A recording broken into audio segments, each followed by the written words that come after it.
요한복음 4장 24절 말씀 대독합니다. 하나님은 영이시니 예배하는 자가 영과 진리로 예배할지니라. 아멘. 아멘. 오늘 말씀의 제목은 참된 예배자, 우리의 영원한 신분이라는 제목으로 은혜를 나누고자 합니다. 여러분, 이 참된 예배자라는 것은 우리의 영원한 신분이 될 것입니다. 이 땅에서만 우리가 하나님을 예배하는 것이 아니고 천국에 가서도 우리가 하나님을 찬양하고 예배할 것이기 때문에 참된 예배자라는 것은 우리가 영원토록 가지고 가야 할 우리의 변함없는 신분이 될 것이라고 생각합니다. 그래서 여러분, 이 영적 돌파자는 어떤 사람이냐? 참된 예배자입니다. 참된 예배자가 영적으로 돌파를 할 수 있는 사람입니다. 그래서 내가 참된 예배자인가 아닌가 여러분 스스로 잘 아실 것입니다. 이 기간을 통하여 내가 정말로 하나님 앞에 마음 쏟아 하나님이 기뻐 받으실 수 있는 참된 예배자가 아니었다고 생각이 든다면 내가 참된 예배자가 되는 순간 영적인 돌파가 일어나고 하나님의 말씀이 깨달아지고 주님의 심정이 더 깊이 알아지고 그 말씀에 순종하며 살아야 되겠다. 이 모든 것이 예배를 통하여 나타나게 되는 것이기 때문에 참된 예배자는 곧 영적 돌파자입니다. 믿으시면 아멘. 그래서 이 예배라는 것은 아무리 강조하고 또 강조해도 지나치지 않다. 지나치지 않다. 그래서 여러분, 우리 교회도요, 코로나 중에 많은 교회들이 그랬지만 다른 사역은 없어도 항상 무엇은 멈추지 않았습니까? 하나님께 예배드리는 일은 멈추질 않았어요.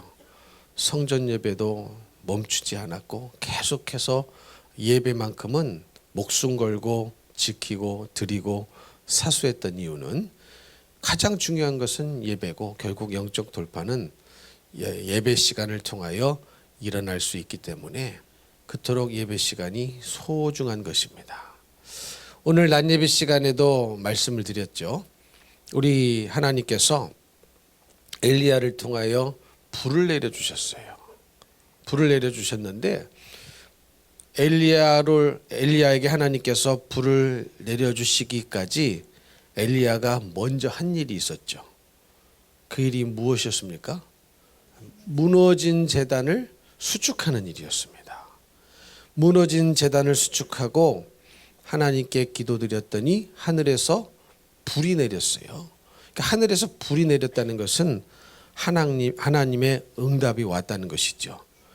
그 상황 속에서 가장 필요한 응답이 불이었기 때문에 불로 응답을 해주셨던 것이었습니다. 그러니까 그 상황 속에서 다른 것이 필요했다면 다른 것을 내려주셨겠죠. 그러나 그 상황 속에서 가장 필요한 것은 뭐였어요? 불이었거든요.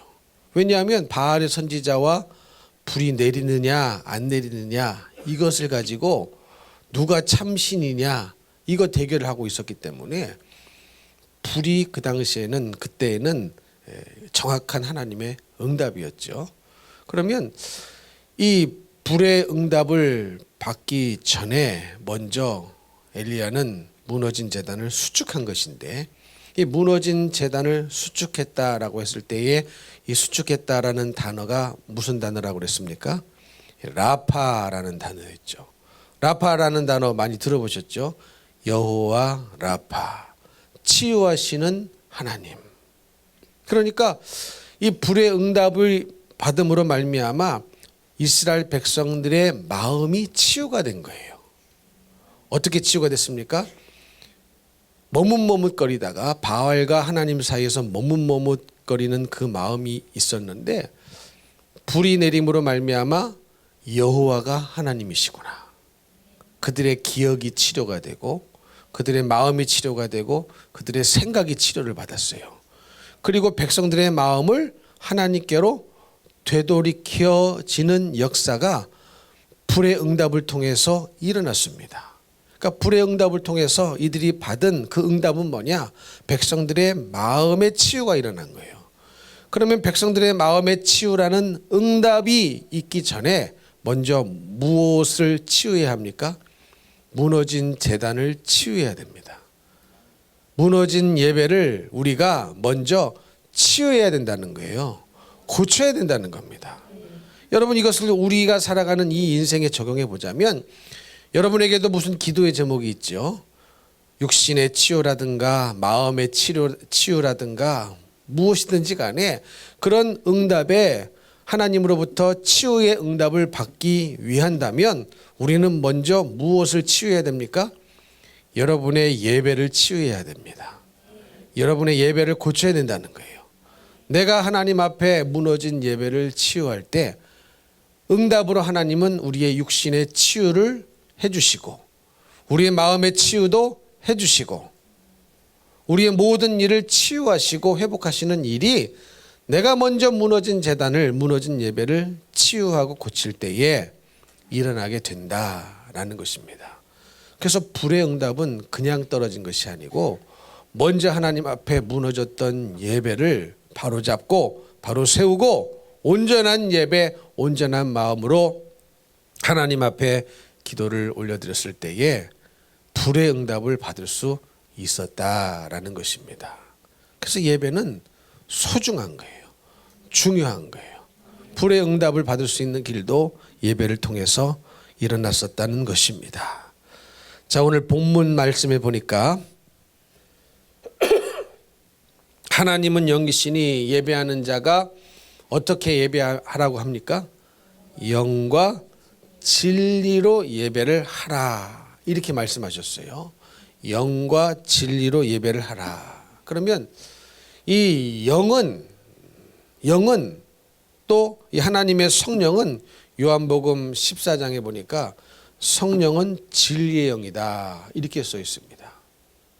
그러니까 우리가 예배를 드릴 때에 성령으로 드려야 되는데 어떤 뭐 형식보다 뭐 기도를 몇 분 하고 찬송을 몇 분 하고 뭐 설교를 몇 분 하고 이런 것보다 성령의 인도하심 따라 성령의 충만함으로 하나님 앞에 예배를 드려야 되는 것이죠.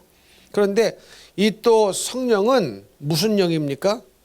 진리의 영이라고 성경에 써 있습니다. 그러니까 성령은 진리의 영, 영과 진리는 항상 같이 가는 것이죠.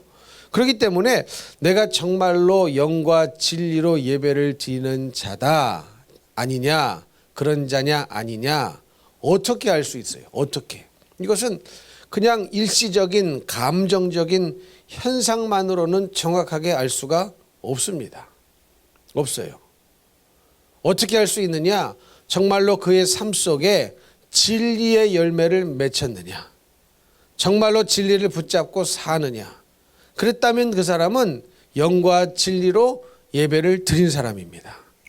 영과 진리로 예배를 드렸다는 것은 한순간에 한 예배 시간에 감정만 한번 들썩거렸다가 다시 가정으로 다시 인생으로 돌아가서는 진리와 상관없는 인생, 말씀에 불순종하며 사는 인생으로 돌아가는 것이 아니라 정말로 영과 진리로 예배를 드렸다면 그 예배 시간뿐만 아니라 감정도 터치될 뿐만 아니라 의지도 지식도 다 터치되고 결국은 그 결과적으로 삶의 진리를 지키고 행하며 살아가는 열매로 나타나게 되어 있습니다. 믿으십니까? 그래서 열매로 아는 거예요. 열매로 아는 거예요. 여러분도 많이 경험해 보셨죠? 야, 부흥에 참석하고 말씀 정말 그렇다. 감정이 한번 요동치고 정말로 그렇게 살아야 되겠다. 그리고 정말로 그렇게 살 수 있을 것 같은데 어떻습니까? 집에 돌아가면 똑같은 삶을 죄악된 삶, 끊지 못한 죄, 거기서 허덕이며 또 살지 않습니까? 그렇다면 이것이 과연 하나님이 받으시는 예배를 드린 것이냐? 아닐 수 있다. 그래서 여러분, 영과 진리로 예배를 드렸다면 반드시 성령은 진리의 영이시기 때문에 삶 속에 내가 진리가 되는 인생을 살게 되어 있습니다. 믿으십니까? 하나님의 말씀에 순종하며 사는 인생으로 열매가 나타나기 때문에 그 사람은 영과 진리로 예배하는 사람이야. 저 사람은 영과 진리로 예배하는 사람이야. 이렇게 말할 수 있는 것이고, 진짜 예배 시간에 영과 진리로 예배를 드린다면 삶이 뭐가 되겠습니까? 진정한 예배가 되겠죠. 그러니까 여러분, 진짜냐 가짜냐는 사실은 교회 안에서보다 여러분의 가정 안에서 예배자로 사느냐, 일터에서도 진리를 붙잡고 순종하며 예배자로 사느냐, 여기에 달려 있는 거예요. 왜? 그게 열매거든요. 그게 열매입니다. 이해가 되시죠?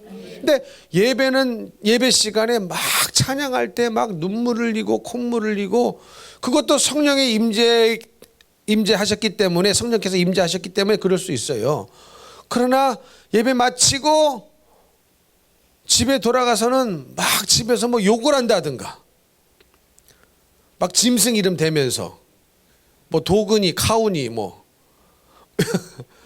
그러면 그분이 과연 그 예배가 진짜 예배였느냐, 상당히 의심스러운 거죠. 그리고 직장에 가서는 막 할 소리 못할 소리 다 해대면서 막 괴롭히고, 부하 직원들 괴롭히고 막 그런다면 그 사람이 과연 참된 예배를 드린 것이냐, 상당히 뭐예요? 의문스럽죠. 그래서 사실은 진짜 내가 예배자냐 아니냐는, 내가 이 주일날 혹은 예배 시간에 교회에 와서 이 드린 예배가 정말로 하나님 앞에 드린 참된 예배자로서의 드린 예배인가, 어디서 나타나요?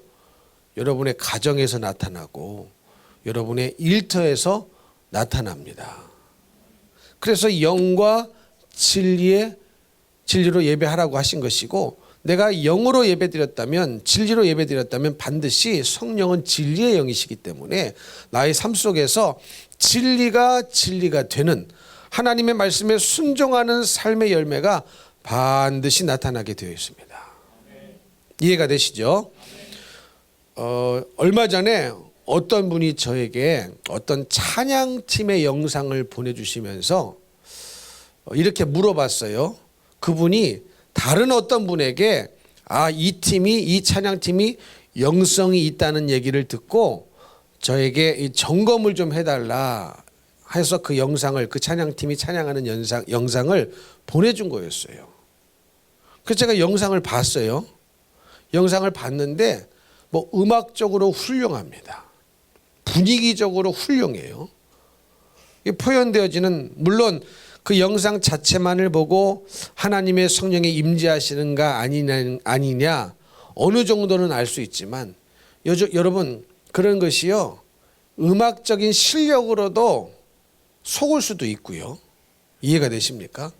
이게 어떤 거냐면, 여러분 아주 훌륭한 가수, 너무너무 이 노래를 잘 부르는 가수 콘서트 같은 데 가면은 막 눈물 나죠.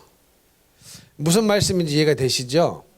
그러니까 가수도요, 잘 부르는 가수의 노래를 부르면 감동이 옵니다. 그것도 더군다나 현장에서 그거를 들으면요, 감동이 옵니다. 근데 그런 거하고는 또 다른 거거든요. 이게 성령의 역사하고는 이게 또 다른 거거든요. 근데 제가 영상을 다 보고 그분한테 아무 답변도 안 했어요. 아무 답변도 안 한 이유가 뭐냐면, 내가 이 찬양팀이 어떻게 사는지를 몰라요. 들려지고 또 보여지는 것은 감동이 있어요. 너무 소리도 좋고 영적인 분위기도 좋아 보이고 다 그런데, 이게 섣불리 말할 수가 없는 겁니다. 이게 왜냐하면 여러분, 그렇게 예배 시간에 찬양은요, 정말로 하나님의 임재가 넘치는 것처럼 찬양을 하는데, 그런 분들의 인생이 모르는 그 이면에는 끊지 못한 죄가 있을 수가 있을까요, 없을까요? 얼마든지 있습니다. 얼마든지 있어요. 우리나라에서도요, 우리나라 가스펠송이라는 이런 단어를 처음 도입했던, 아주 이 초창기에 이거를 유행시키고 폭발적으로 유명했던 그런 찬양 사역자 한 분이 있었어요. 그래서 한국 교회가 그분의 찬양 사역으로 인하여서 많은 영향을 받았죠. 교회마다 그분이 지은 찬양 안 부른 교회가 없고 지금도 부르고 있어요. 근데 그분이 제 모교회 때 오셔서 찬양 집회를 하시기도 하셨어요. 근데 나중에 이분이 어떻게 됐느냐? 바람을 피셨어요. 이게 무슨 말이냐?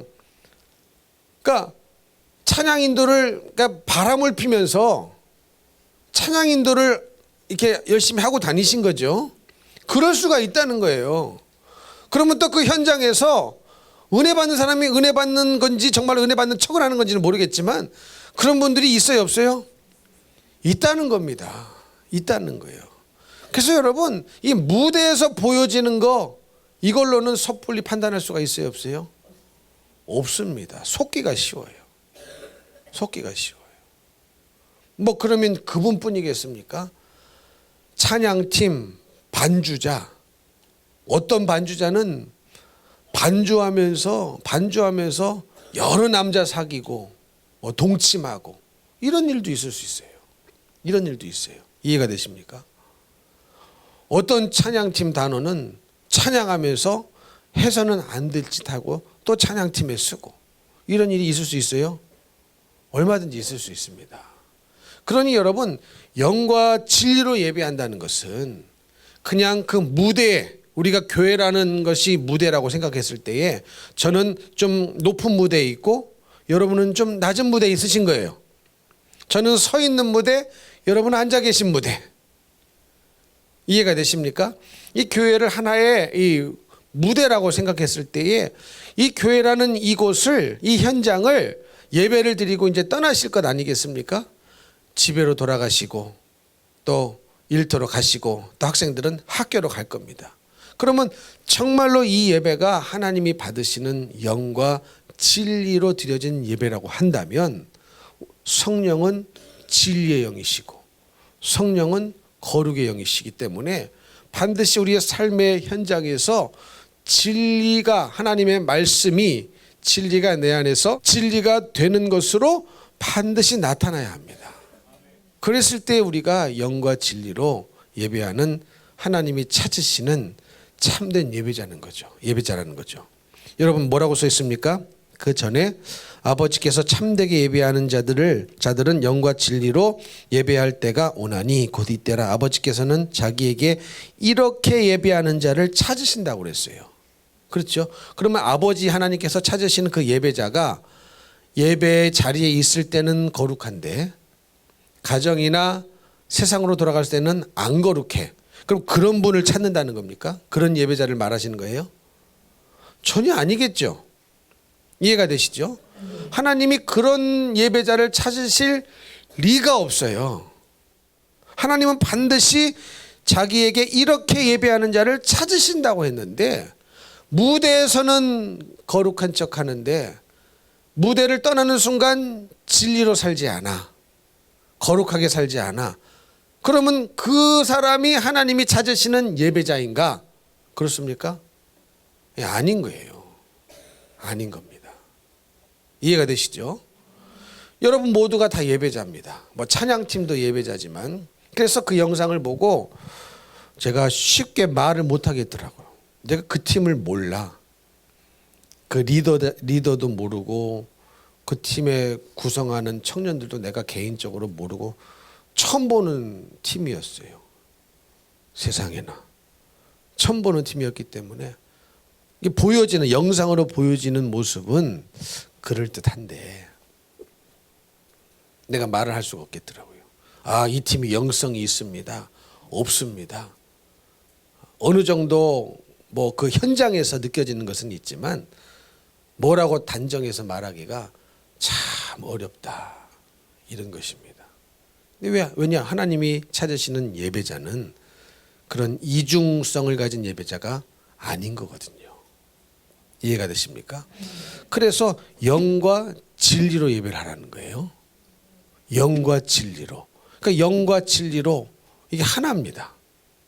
왜? 하나님의 성령은 진리의 영이기 때문에 내가 진리의 영으로 하나님의 성령으로 예배를 했다면 그 영은 진리의 영이시기 때문에 내가 이 예배 공간을 떠나가는 그 순간에도 다른 곳에 있을 때에도 뭐로 삽니까? 진리로 살아요. 말씀 붙잡고 삽니다. 내 속에 진리가 되도록 살아간다라는 사실입니다. 그래서 여러분 제가 지난주에 진리가 뭐요? 진리가 되게 하라. 이 제목을 가지고 3번이나 설교를 했죠. 진리가 되게 하라. 이 사람이 바로 참된 예배자인 겁니다. 그 사람이 바로 영적 돌파자이고 영적으로 돌파하는 사람은 참된 예배자인 거예요. 그래서 내가 내 속에서 이 교회 안에 있을 때만이 아니라 가정에서나 일터에서나 학교에서나 어디서든지 진짜 진리를 듣고 하나님의 진리의 말씀을 듣고 그 진리가 되는 일에 내 생명을 건다 할지라도 내 인생을 건다 할지라도 진리가 되는 인생을 끝까지 사수하며 전쟁에 이기며 승리하며 사는 사람이 되어야 됩니다. 하나님이 찾으신다는 사람은 이런 사람인 거예요. 그러니 여러분 이런 사람이 적기 때문에 찾아야 할 정도로 하나님이 그렇죠? 그냥 다 예배 나오면 다 참된 예배자라면 뭐로 찾겠습니까? 그렇죠? 교회에 나오는 모든 분들이 다 참된 예배를 드리고 있다면 하나님이 뭐로 찾으시겠어요? 다 예배자인데 참된. 그러니까 없으니까 찾으시는 거예요. 그런 분이 눈 씻고 찾아봐야 겨우 하나 찾을까? 겨우 둘 찾을까? 그렇기 때문에 그런 분을 찾으신다는 거예요. 찾아야만 하실 정도로 그런 사람이 드물다는 거죠. 드물다는 거죠. 그래서 여러분 우리 찬양팀도 이게 예배자 아닙니까? 하나님 앞에 찬양으로 예배를 드리지 않습니까? 그래서 예배자가 중요한 게 뭐냐? 무대 앞에 섰을 때만 뭐예요? 거룩한 것처럼 진리를 지키는 것처럼 입술 벌려서 찬양하는 것이 아니라 그 찬양이 정말로 능력이 있고 이 찬양이 정말로 하나님이 받으시는 찬양이 되려면 삶이 예배가 되어야 됩니다. 삶이 예배가 되어야 된다는 것은 곧 삶 속에서 진리로 살라는 거예요. 성령을 힘입어 죄를 이기고 진리로 살라는 겁니다. 그래야 그 사람이 드리는 그 찬양을 하나님이 받으시는 거죠. 그럴 때에 그 찬양이 하나님께 상달되어지고 성도들에게는 뭐예요? 은혜가 끼쳐지게 되는 거죠. 믿으십니까? 근데 그렇지 않다면 우리는 뭐예요? 다 가식적으로 사는 거죠. 두 얼굴로 사는 거죠. 근데 하나님이 그걸 다 아시기 때문에 하나님이 찾으시는 예배자는 그런 예배자일 수가 없는 거죠. 없는 거죠. 이해가 되십니까? 그래서 항상 우리가 신경 쓰고 또 조심하고 또 기도의 제목이 되어야 될 곳은 어디냐? 나의 삶 속에서 내가 진리를 목숨 걸고 사수하고 죄를 이기고 살고 있느냐. 이게 중요한 거예요. 이게 중요한 거예요. 그래서 진리가 되는 것이 중요한 겁니다.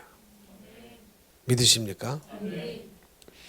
그래서 우리가 진리가 내 속에 들어왔을 때에 진리가 되어야 되는데 하나님의 말씀은 다 진리죠. 성경 말씀은 다 진리인데 이 성경 말씀을 내가 듣긴 들었는데 이 진리가 내 속에서 무시가 돼요. 하나님의 말씀은 그렇지만 나는 이걸 원해. 나는 저걸 원해. 그러면 진리가 내 속에서 진리가 못 되는 겁니다. 이해가 되시죠? 진리가 사장이 되는 겁니다. 진리가 묻혀버리고 진리가 유산이 되는 거예요. 여러분 여자가 아이를 임신했으면 아기를 낳아야 되죠. 그렇죠? 낙태시키거나 유산이 되면 안 되지 않습니까?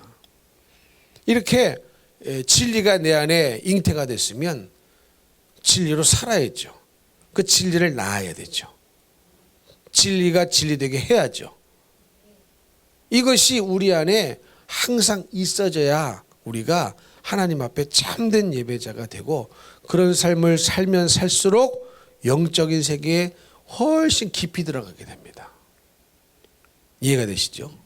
지난번에도 말씀드렸지만 여러분 하나님의 뜻을 알려주세요, 알려주세요. 막 못 알아서 막 숨 넘어가. 그래서 알아지는 게 아닙니다. 내가 깨끗하면요, 하나님의 뜻이 알아져요. 그냥 알아져요. 내가 막 몸부림치고 알려달라고 안 해도 내가 깨끗하면 하나님이 알아집니다. 그럼 깨끗해졌다는 게 뭐예요? 안 하던 샤워한 거예요? 안 뺏기던 때 뺏긴 겁니까? 그게 아니고 내가 깨끗해졌다는 것은 내 영혼의 죄를 씻었다는 거죠. 죄사함을 받았다는 거예요. 뭘로? 회개로. 그럼 회개로 내 속에 있는 죄가 깨끗해지고 지속적이고 반복적인 죄를 내가 끊고 끊을수록 내 영혼은 깨끗해지니까 하나님과 막혀있던 죄의 담이 허물어지기 시작합니다. 허물어지기 시작해요. 여러분, 하나님과 내 사이가요, 죄 때문에 막혀있지 않습니까? 죄 때문에 벌어진 거 아닙니까? 그래서 예수가 아니면 하나님께로 갈 길이 있어요, 없어요? 없어요. 그래서 예수 믿는 거예요. 그래서 예수의 보혈의 피로 내 죄 씻음을 받는 겁니다. 어떻게? 회개로. 회개를 해야 돼요. 어떤 분은 회개를 안 해도 된다고 그래요. 회개하셔야 됩니다. 회개를 해야 예수님이 그 흘리신 피가 나와 상관이 있는 거예요. 믿으십니까? 회개하지 않으면 예수님이 흘리신 피가 나와 상관이 없어요. 아무리 예수님이 온 인류를 위하여 모든 사람을 위하여 피 흘려 죽으셨다고 해도 내가 구원을 받기 위해서는 구원의 과정 속에 반드시 뭐가 있어요? 회개가 있단 말이죠. 회심이 있단 말이죠. 이 과정이 있어야 그 예수님의 보혈의 피가 나와 상관이 있고, 회개를 하면 할수록 하나님과 내 사이를 내버린 이 죄가 없어지니까 점점 가까워지죠. 점점 가까워지고 죄의 담이 점점 무너지니까 여러분, 하나님의 뜻을 알게 되죠. 알게 되는 겁니다. 이해가 되십니까? 그래서 그 사람은 영적으로 자기도 모르게 나는 진리로 못 산 것을 회개했는데 자기는 영적인 돌파가 그 사람에게는 일어나고 있는 거예요. 일어나고 있는 거예요. 그래서 여러분, 우리는 진리가 내 안에 진리가 되시는 인생을 사셔야 됩니다. 근데 내가 다 판단하고, 이 진리는 어렵도다, 이 진리는 쉽도다, 판단을 누가 해요? 내가 한단 말이죠. 그러면 안 되죠. 우리는 판단할 필요가 있어요, 없어요? 없어요. 하나님이 하라고 하신 것은 하면 되고, 하지 말라고 한 것은 안 하면 됩니다. 근데 문제는 언제 생기냐? 죄는 언제 터지냐? 하지 말라고 한 것을 기어이 하려고 하니까 죄가 되는 거예요. 그리고 하라고 하신 것을 기어이 안 하려고 하니까 죄가 되는 거예요. 그래서 죄의 담이 계속 두텁게 올라가는 겁니다. 담 너머에 뭐가 있는지 아무것도 안 보이죠. 아무것도 안 보이죠. 그러니 아무것도 안 보이는 사이에 나는 죽어가고 있는데, 죽어가고 있는 자기를 보면서도 해결점이 없는 거예요. 길이 없는 겁니다. 길이 없는 거예요. 어떻게 해야 될지 길이 없는 거예요. 여러분, 죄가 꼭 그렇거든요. 지금 내가 죽는 줄도 모르고 길이 없어요. 앞으로 가야 될지 뒤로 가야 될지 길이 없습니다. 죄의 담이 하도 높아서 길이 안 보이는 거죠. 주님이 안 보이는 거죠. 진리를 지켜 살지 않아서 죄의 담이 하도 높아서 주님이 보여야 되는데, 길이 보여야 되는데 갈 길이 안 보이는 거예요. 앞으로 가야 될지도 모르고 뒤로 가야 될지도 모르고 옆으로 가야 될지도 모르고 어디로 갈 길도 없고 찾을 수가 없는 겁니다. 이해가 되십니까? 그래서 여러분, 진리가 반드시 여러분 안에서 진리가 되어야 그 사람이 참된 예배자가 됩니다. 그래서 하나님이 이 예배 시간을 통하여 혹은 성경 읽기를 통하여 성경 묵상을 통하여 그 진리의 말씀이 내 귀에 들려올 때에 우리는 어떤 마음을 가지고 그 진리의 말씀을 대해야 됩니까? 반드시 이 진리가 나를 통하여 진리로 나타나게 하리라. 이런 마음으로 진리를 대하셔야 되는 거예요. 이런 마음으로 말씀을 들으셔야 됩니다. 반드시 이 진리가 내 안에서 진리가 되게 하리라. 그거 누가 해야 돼요? 그거 내가 해야 되는 거예요. 내가 해야 되는 거예요. 아멘이십니까? 그거 내가 해야 되는 거예요. 내가 열심히 기도는 해. 이런 죄를 끊게 해주세요. 예를 들어서 음란의 죄를 끊게 해주세요. 근데 계속 봐, 음란한 거를. 끊으려면 보지를 말아야지. 간단한 거 아니에요, 여러분? 이해가 되십니까? 그거 끊으려면 보지를 말아야죠. 음란의 죄를 끊게 해주시옵소서, 끊게 해주시옵소서. 맨날 창녀촌 가. 그게 말이 됩니까? 그 말이 안 돼요. 안 가야지. 안 가야지. 게임 중독을 끊게 하옵소서. 그리고 핸드폰에 게임 어플 다 깔아놔. 그러면 돼요? 안 돼요. 게임의 어플부터 지워버려야지. 그렇지 않습니까? 이해가 되세요? 도박을 끊게 해주세요. 근데 맨날 옆집 가서 도박을 해. 뒷집 가서 도박을 해. 그럼 됩니까? 안 가야지. 안 가야지. 그 누가 해야 돼요? 내가 해야 되는 거예요. 내가 해야 되는 거예요. 아멘이십니까? 그 내가 끊어야 되는 거예요. 내가. 그럴 때에 하나님이 도우시고 또 피할 길을 주시고 하나님께서 함께 해주셔서 그토록 좋았던 죄가 한순간에 싫어지는 일들이 벌어지기 시작합니다. 그래서 죄를 끊을 수가 있는 것입니다. 믿으십니까? 그러니까 나는 아무것도 안 하고 나를 계속 죄의 자리로 나를 끌고 가면서 죄가 끊어질 수 있다는 생각을 버리셔야 됩니다. 먼저 죄의 자리에 가면 안 되는 거예요. 믿으십니까? 죄의 자리는 가면 안 되는 거예요. 제가 언젠가도 한번 말씀드렸죠. 어떤 아주 의지 강력하고 아주 뭐라고 표현해야 되나? 하여튼 이 자신이 있었던 한 전도사가 자기는 이제 이 몸을 파는 여성들을 내가 전도해서 구원해야 되겠다. 주님께로 이끌어야 되겠다 싶어가지고 창녀촌에 전도를 하러 갔어요. 근데 결국은 나중에 어떻게 됐어요? 그 사람이 포주가 됐답니다.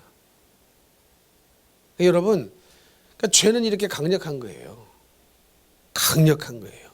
그러니까 여러분, 그거 피해야 되는 거거든요. 이해가 되십니까? 죄는 가장 좋은 방법은 피하는 거예요. 내가 싸워서 이길 것이다. 안 돼요. 피하는 게 상책입니다. 피하는 게 상책이에요. 자기도 그럴 줄 몰랐겠죠. 정말로 그 마음은 진심이었을 거예요. 내가 이렇게 주의 종으로 부름을 받았으니 정말로 누구도 돌보지 않는 저 몸 파는 여성들을 한번 돌봐서 그들을 주님께로 한번 인도해 보리라. 그 마음은 처음에 진심이었을 것입니다. 그러나 여러분, 진심만 가지고 이길 수 있는 게 아니거든요. 베드로도요, 예수님 부인하지 않으려고 그랬어요. 죽을지언정 주님을 끝까지 따라가려고 했던 것이 베드로의 진심 아니었습니까? 근데 진심으로만 죄를 이길 수 있는 게 아니에요. 그래서 죄가 예상된다면, 내가 죄를 지을 것이 뻔히 보인다면 그 죄 자리에 가지 않는 게 상책입니다. 피하는 게 상책입니다. 믿으십니까? 믿으시면 아멘. 여러분, 오늘날 이 목회자들도요, 얼마나 처음엔 성령으로 쓰임 받았다가도 얼마나 걸려 넘어집니까? 얼마나 걸려 넘어져요? 세 가지 걸려 넘어지죠. 첫째 뭐예요? 돈. 둘째 뭐예요? 여자 문제. 셋째는 권력. 이거 아닙니까? 이 피해야 되는 거거든요. 믿으십니까? 여자 문제 같은 거. 얼마나 이 목회자들이 걸려 넘어집니까? 그러면 아예 그런 자리를 안 만드는 게 상책인 거예요, 이게. 안 만드는 게 상책인 거예요. 믿으십니까? 안 만드는 게 상책인 거예요. 그래서 항상 목회자가 아니라 할지라도 남녀 간에 이성 간에 한 차를 단둘이 타면 돼요, 안 돼요? 그러니까 안 되는 거예요. 그게 피하는 거예요, 그게. 이해가 되십니까? 아무리 어떤 일이 있다 할지라도 단둘이 남녀가 단둘이 한 차를 타는 일은 어떻게 해야 돼요? 피해야 됩니다. 피해야 돼요. 못합니다. 그래가지고 우리 딸내미들도요, 지들은 내 딸인데도 아예 내 옆에는 안 타요. 내 옆에는 안 타고 꼭 뒤에 타. 사장님 마냥. 근데 그게 또 왜 중요하냐?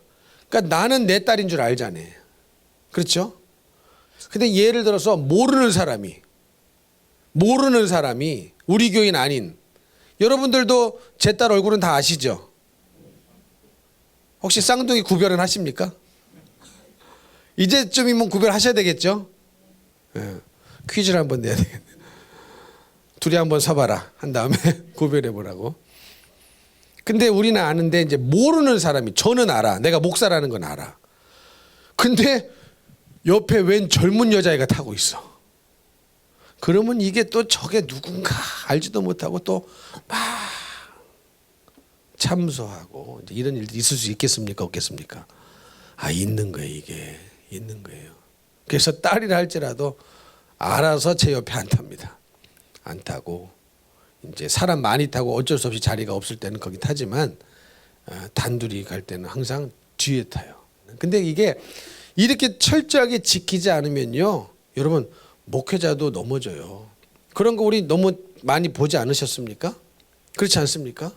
하나님이 쓰셨다가 돈에 넘어지고 여자 문제 때문에 넘어지고 또 권력에 빠지고 그런 분들이 많아가지고 결국은 목회 못 해버린다. 그래서 여러분, 이게 참된 예배자가 된다는 것은 이 진리가 되도록 아주 구체적으로 아주 신경을 써서 정말로 이 진리가 내 속에서 사장되지 않도록 내가 진리가 되는 인생을 살 때에 내가 진짜 하나님 앞에 영과 진리로 예배를 드리는 자가 되는 것입니다. 그래서 내가 참된 예배자이냐 아니냐는 사실은 교회 안에서보다 여러분의 가정에서 더 나타나고, 여러분의 일터에서 더 나타나고, 여러분의 친구 사이에서 여러분이 어떤 사람인가, 여기에서 사실은 더 정확하게 적나라하게 나타나는 겁니다. 믿으십니까?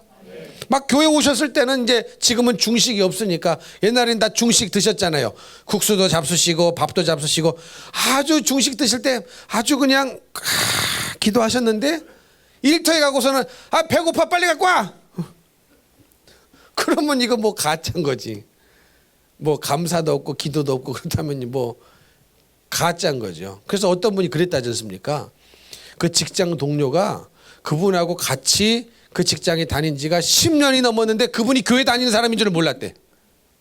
여러분 어떻게 해야 이럴 수가 있습니까? 그러니까 이분이 교회를 다니는 티가 하나도 안 나고 교회 안 다니는 티만 확실하게 풀풀 난 거죠. 뭐 식사를 할 때 기도를 하기를 하나, 회식을 갈 때 술을 안 마시기를 하나, 뭐 할 거 다 하니까 이분이 교회 집사인지를 몰랐던 거야. 이분이 교회 집사인지를 몰랐던 거야. 그래가지고 어느 날 이제 그분에게 우리 딸이 이제 교회에서 결혼한다고 오라고 초청한 거죠. 교회에서 결혼을 해? 아니 왜 교회에서 결혼을 해? 내가 교회 집사야. 교회 집사였어? 뭐 이렇게 되는 거예요. 이렇게. 그러니 여러분, 이게 교회에서 그 수많은 예배를 드렸을 텐데 그 예배를 하나님이 받으셨겠습니까? 받지 않으셨겠죠. 참된 예배자가 못된 거예요. 그래서 여러분, 하나님은 어떤 분을 찾으신다? 자기에게 이렇게 영과 진리로 예배하는 자를 찾으시는데, 이 예배자는 교회에서 삶과 가정에서나 직장에서 삶이 다른 예배자가 아니고 동일한 예배자다. 그럼 그렇게 하려면 어떻게 된다고요? 진리가 내 안에서 진리가 되게 하라. 그래서 성령은 진리의 영이시다, 이런 말씀입니다. 다 이해하셨죠? 그래서 참된 예배자는 영적으로 돌파를 할 수밖에 없는 거예요. 참된 예배자는 영적으로 돌파를 할 수밖에 없고, 영적 돌파자는 참된 예배자일 수밖에 없는 것입니다. 그래서 여러분, 삶이 진정한 하나님이 받으시는 진리가 되시는 예배자가 다 되시기를 예수님 이름으로 축복합니다. 축복합니다.